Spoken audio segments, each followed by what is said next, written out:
Hezbollah प्रमुख Hassan Nasrallah के मारे जाने के बाद लेबनान के लोगों में गुस्सा होना या हिजबुल्लाह सदस्यों का शोक में जाना तो लाजमी है, लेकिन भारत में भी नसरुल्लाह की मौत पर प्रदर्शन हो रहा है। जी हाँ, हजारों की संख्या में लोग काले झंडे लेकर सड़कों पर उतर आए हैं।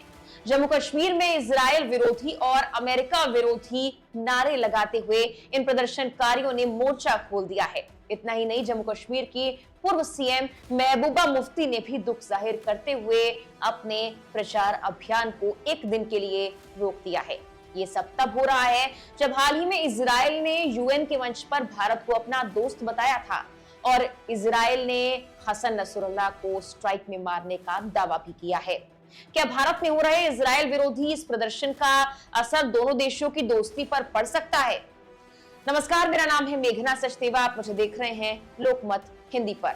जम्मू कश्मीर में लेबनान में हिजबुल्लाह नेता हसन नसरुल्लाह के मारे जाने के विरोध में शनिवार को जोरदार प्रदर्शन हुआ है। अधिकारियों ने बताया कि श्रीनगर, बडगाम, बांदीपोरा, बारामूला जिले के कई हिस्सों में इजराइल विरोधी और अमेरिका विरोधी नारे लगाए गए हैं और इन विरोध प्रदर्शन में लोग काले झंडे के साथ नजर आए। उन्होंने बताया विरोध प्रदर्शन शांतिपूर्ण रहा। विरोध प्रदर्शन के चलते श्रीनगर बारामूला राजमार्ग और श्रीनगर शहर में कुछ हिस्सों में भारी यातायात जाम भी हो गया।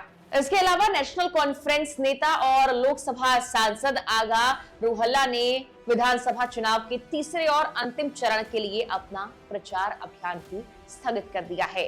राज्य के पूर्व मुख्यमंत्री और पीपल्स डेमोक्रेटिक पार्टी के अध्यक्ष महबूबा मुफ्ती ने भी अपना चुनाव प्रचार स्थगित कर दिया है। मुफ्ती ने एक्स पर लिखा, लेबनान और गाजा के शहीदों, खासतौर पर हसन नसरुल्लाह के साथ एकजुटता दिखाते हुए मैं कल अपना अभियान रद्द कर रही हूँ। हम इस दुख और अनुकरणीय प्रतिरोध की घड़ी में फिलिस्तीन और लेबनान के लोगों के साथ खड़े हैं। भारत के कुछ शहरों में इजराइल के विरोध और फिलिस्तीन के समर्थन में पहले भी कई प्रदर्शन हुए हैं। गाजा में इजराइल की लगातार कार्रवाई से कई भारतीय खुश नहीं थे। सोशल मीडिया से लेकर सड़कों पर इसकी तस्दीक करते लोग नजर आए।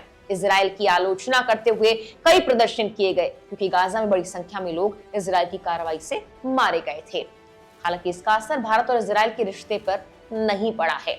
ऐसा इसलिए कहा जा सकता है क्योंकि हाल ही में तो एक मंच पर इजराइल के पीएम ने भारत को आशीर्वाद बताया था। दरअसल गाजा युद्ध के बाद संयुक्त राष्ट्र में इजरायली प्रधानमंत्री बेंजामिन नेतन्याहू ने अपना पहला संबोधन दिया था। इस दौरान बेंजामिन नेतन्याहू ने मध्य पूर्व में संघर्ष के लिए ईरान को मुख्य किरदार के रूप में चित्रित करने की कोशिश की थी। उन्होंने संबोधन में दो मैप दिखाए थे, जिसमें ईरान को उन्होंने अभिशाप बताया था और भारत को आशीर्वाद के रूप में दिखाया था। बता दें कि इसी साल ही भारत और इजराइल की दोस्ती के 32 साल पूरे हो गए हैं। दोनों देशों के बीच के रिश्ते वक्त के साथ और ज्यादा मजबूत हुए हैं।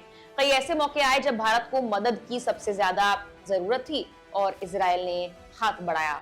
बता दें कि ईरान संबंधित आतंकवादी समूह हिजबुल्लाह का 64 वर्षीय नेता नसरुल्लाह शुक्रवार को बेरूत में एक स्ट्राइक के दौरान मारा गया है। इजरायली हमले पिछले काफी दिनों से ही लेबनान और बेरूत पर चल रहे थे। इजराइल और हिजबुल्लाह दोनों ने मौत की पुष्टि कर ली है। बेरूत पर इजरायली हमलों में रेवोल्यूशनरी गार्ड्स के वरिष्ठ ईरानी जनरल अब्बास की भी मौत हो गई। रिपोर्ट्स के मुताबिक नसरुल्लाह की बेटी जैनब नसरुल्लाह और हिजबुल्लाह के दक्षिणी मोर्चे के कमांडर अली कराकी भी इस हमले के दौरान मारे गए थे और कई और लोगों की भी मौत की पुष्टि हुई है। फिलहाल के लिए इस वीडियो में इतना ही।